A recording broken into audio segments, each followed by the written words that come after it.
Hello again, cutie pies, and hello to all new and returning players.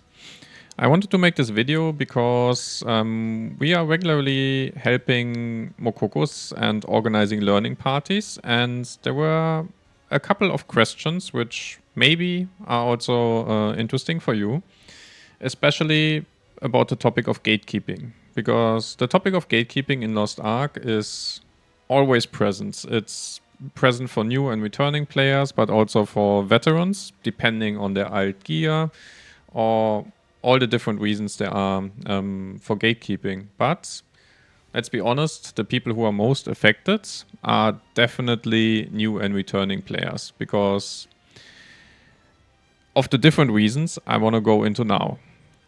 So, what are the different reasons in Lost Ark to be gatekept? I separated them into 4 categories, which, in my opinion, are the main contributing factors, which is number 1, the roster level. If you have a low roster level, you might just get not accepted in a lobby. The gear, so Transcendence, Elixir, your item level, etc., etc.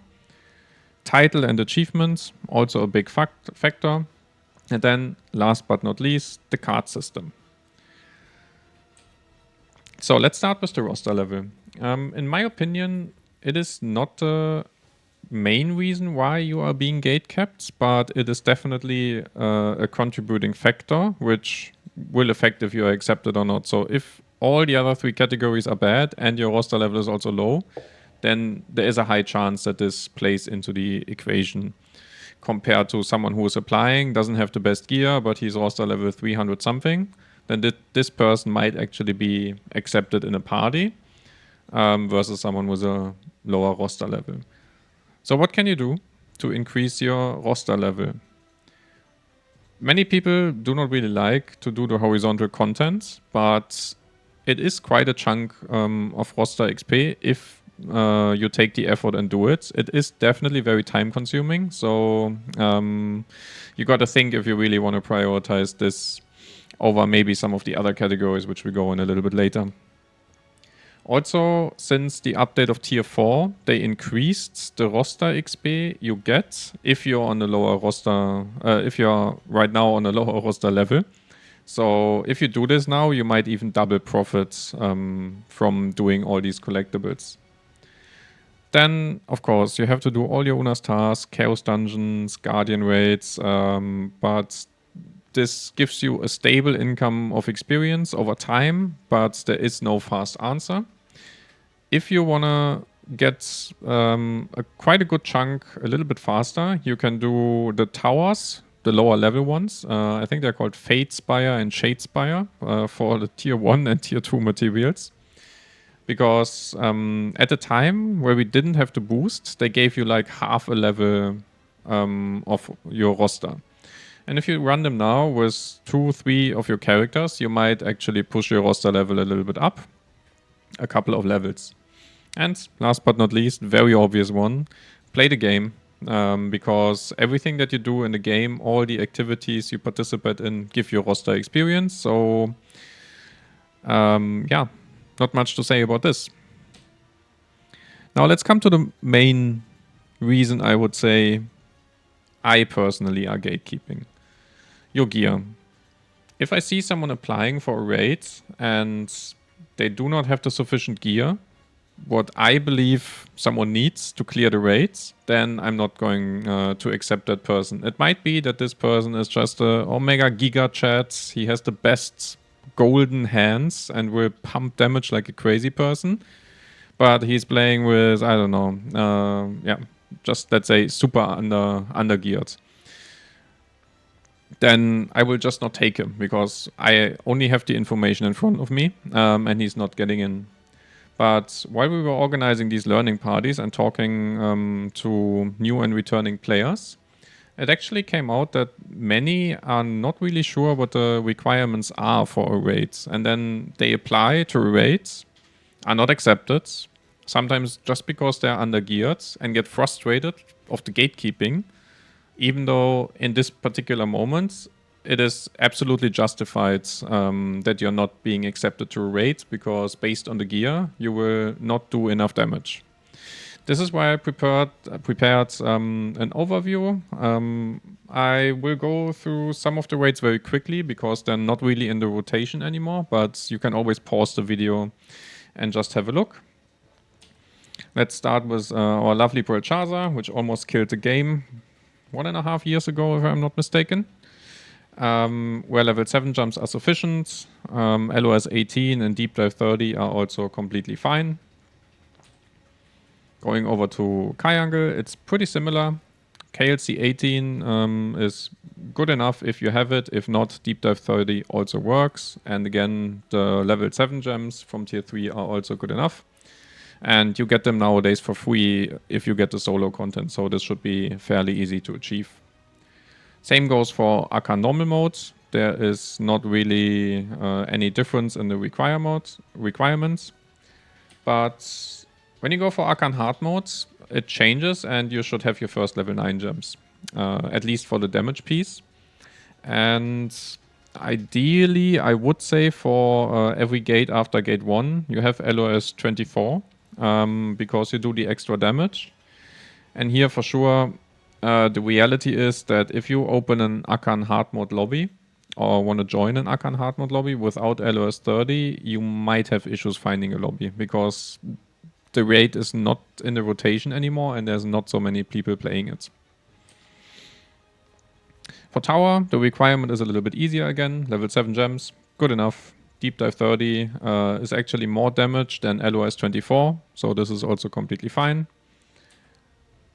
But Ivory Tower is the first, hard mode is the first, a little bit, I would say, spike in difficulty. I remember when we cleared it at the time and not having 40 elixir set, it was quite tough, even though we had level 9 gems. So the recommendation is for sure you have a 35 set from your elixir, which is easier to achieve now because from normal mode you also get the legendary elixir bottles. So I hope, I haven't interacted with elixirs in a while. This should be fairly achievable with the free bottles you also get every week from the different shops in the game. Then, yeah, Deep Dive 30 is, of course, still viable here. If your support has Lost Wind Cliff, it is, of course, better if you have LOS 30. But the damage difference is not that big. Just one last thing about the elixir. If you have a 35 set, then you have a very high chance of being gate capped. So while you can clear it with 35, the recommendation would be to have a 40 set. Thermite normal mode is not that difficult in my opinion after you've played it a couple of times, obviously. I still recommend that you have level 9 damage gems for tier 3, even though you can clear it also with full 7 gems, but it's only recommended if you already are quite comfortable playing the raid. Same for the elixir set, 35 set is enough, and LOS 30 is the best card set here. And at this point, it definitely gets a little bit harder finding a lobby without it. Thermite hard mode.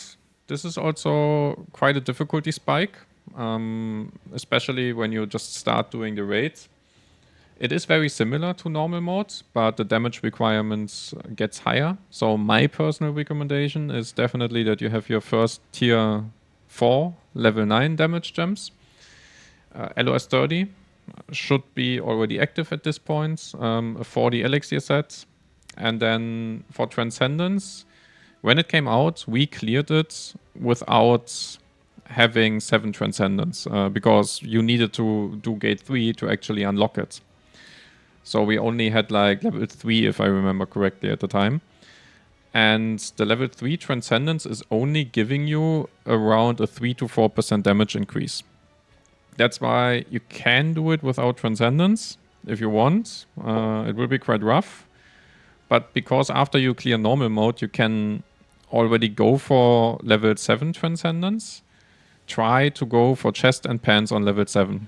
This is the recommendation because especially for the pans, the whole party gets a damage increase if everybody in the party has the pans on level 7. And you know it, you get gate capped if you don't have any transcendence. That is the reality, because people want to have it smooth and want to be slightly overgeared. Behemoth.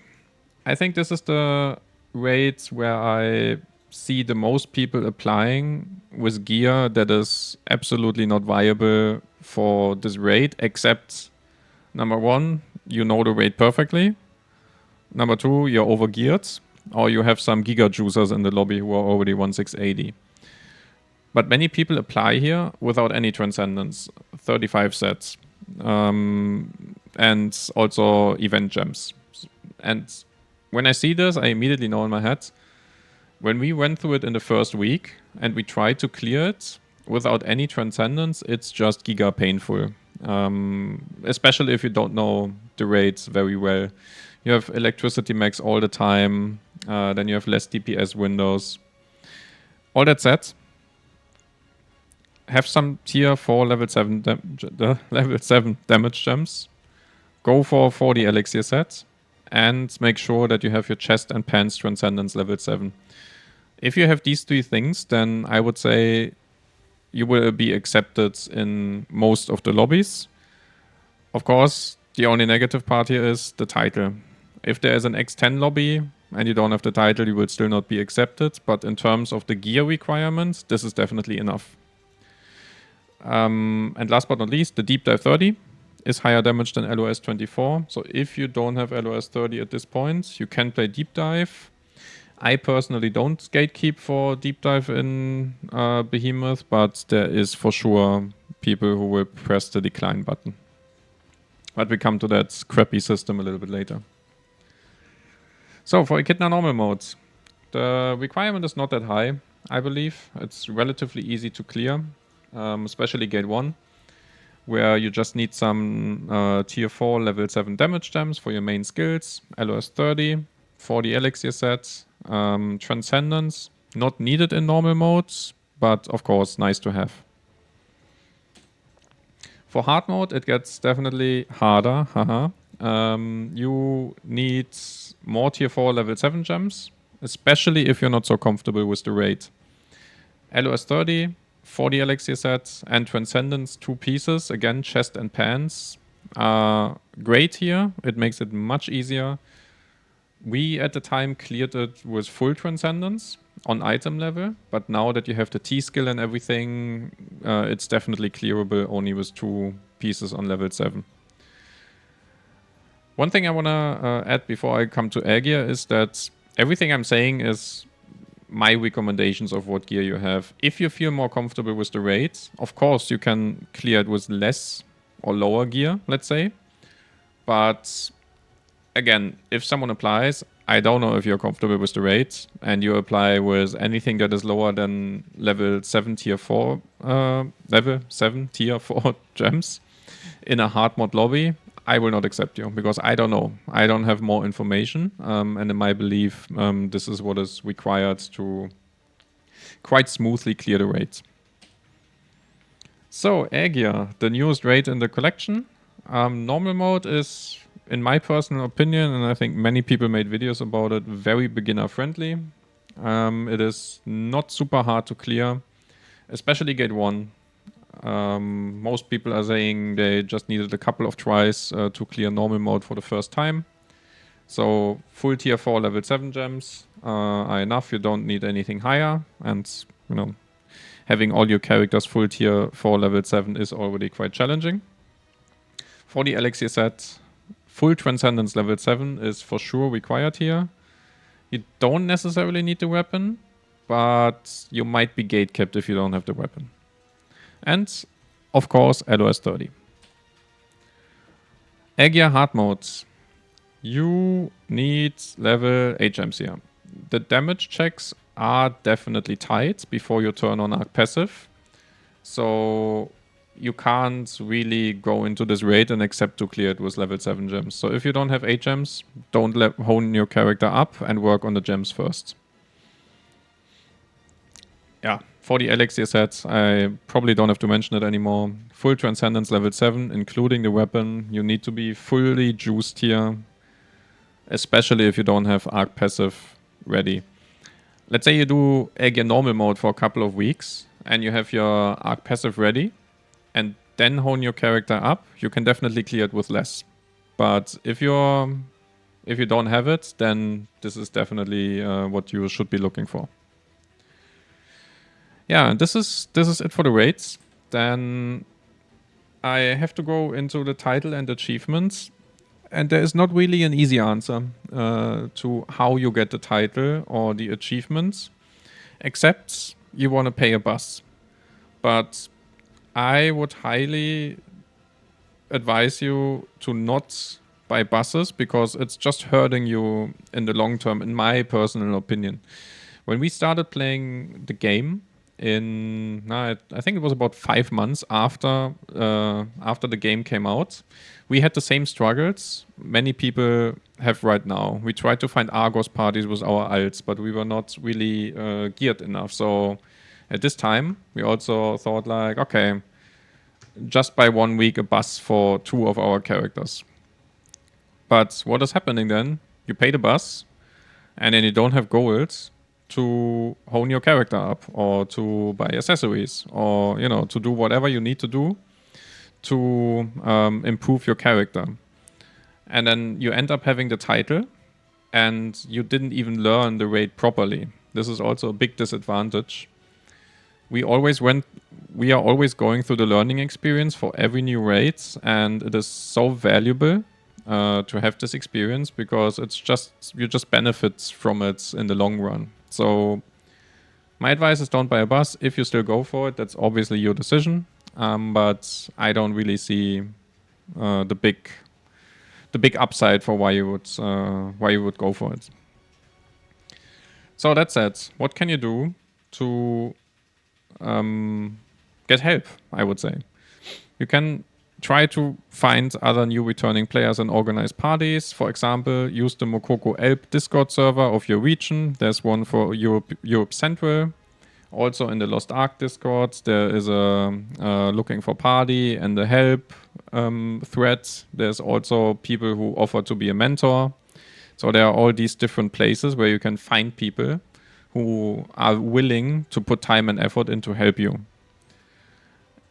And one important thing, and I don't know why, but so little people are actually doing it. Add people from your raids to your friends list in-game if you cleared with them and they are in the same situation as you are.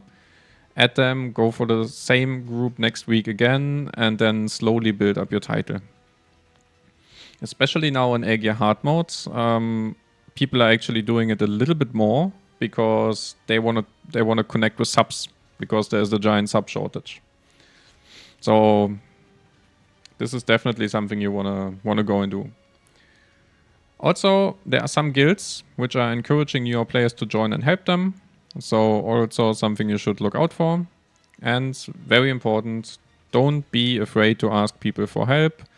The community sometimes is laying out as very toxic, but believe me, there is quite some people out there who are willing to help, and if they're asked and they have the time, then they also are very happy to do so. Last but not least, the card system. The system that nobody likes and that is still continued to this day. Again, there is sadly, no real good answer here. We had the same issue, just that it was not that mandatory at the time to have LOS 30 than it is today. And at the time, there was no Wandering Merchant for so many cards, so this is definitely something you want to look out for.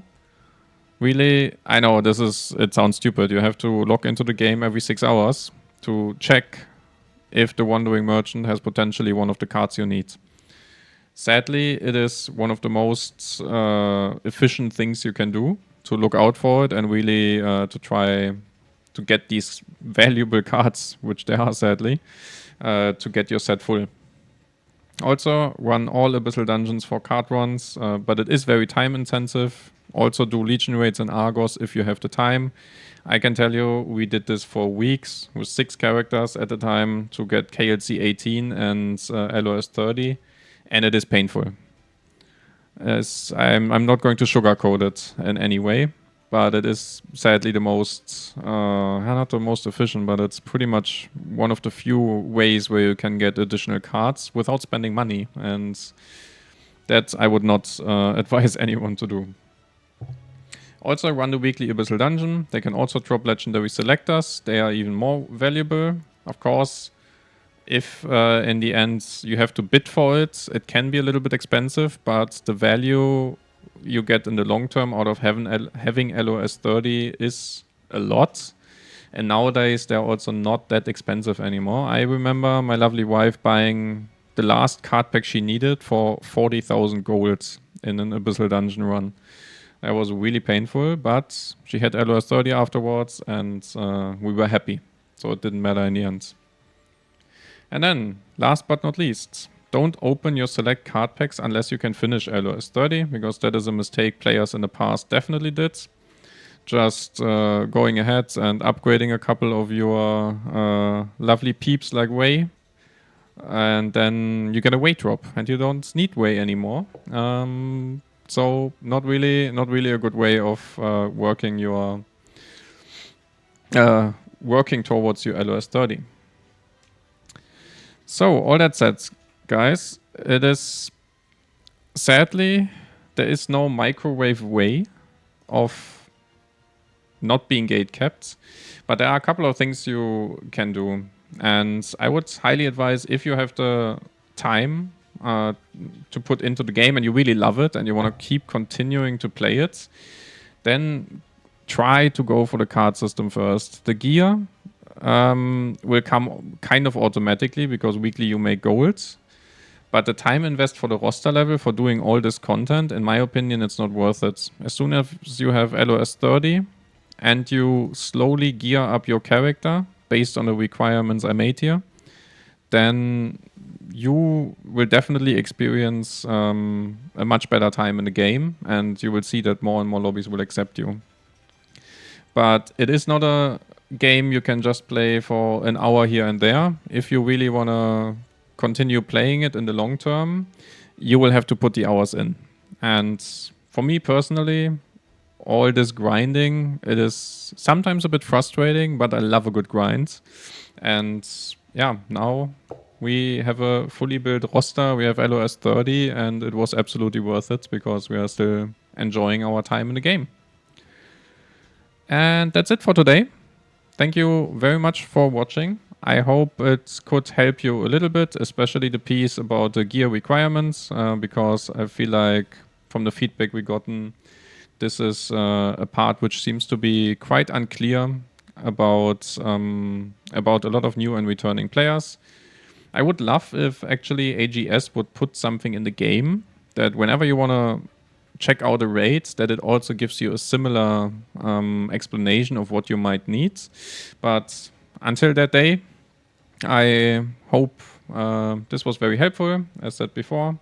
And if you found it helpful, then please leave a like, subscribe to the channel for future content.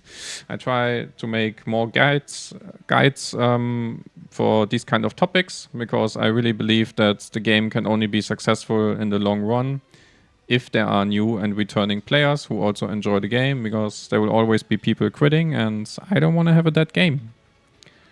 Last but not least, we are also, my lovely wife and I, streaming on Twitch. We just started recently, so if you like the content, if you want to watch or play with us, come over at Twitch TV, Twitch TV Kappelmas, and say hello, and maybe we can do some stuff together. Until then, I wish you a lovely day. Bye bye.